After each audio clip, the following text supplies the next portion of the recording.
And speaking of Blonde, one critic in New York said on your performance in Vanity Fair that you were a truer Becky Sharp when you played Elle Woods in Legally Blonde.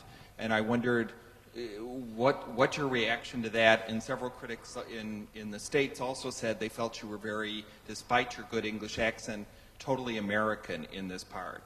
Do you feel they just don't get it, or you're misunderstood, or what? Well, I don't read reviews, so this is all a revelation to me. This is all news to me.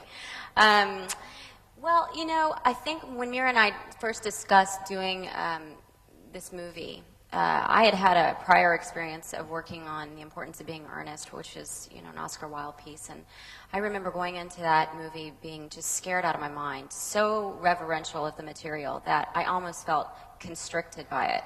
And I couldn't be free as an actor to just sort of do what I felt like was necessary for the part.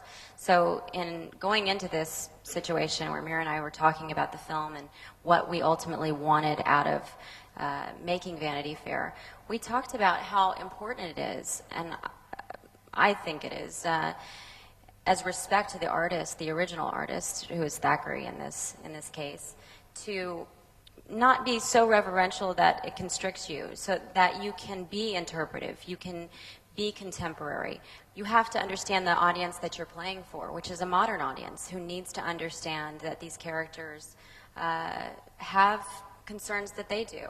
I mean, I think the most important thing when we thought about this is, who are we making this movie for? And I think we both decided together we wanted to turn the period film on its ear. You know, we weren't.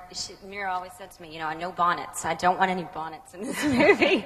I'm not going to make a movie that's just like every other, you know, period film you've ever seen. So if we aired on the contemporary side, I think it's just. And you know, in paying respect to an artist who would want his work to be contemporized, I think you need to bring work up to the modern age. That's why we constantly reinterpret Shakespeare. I felt it was a similar situation.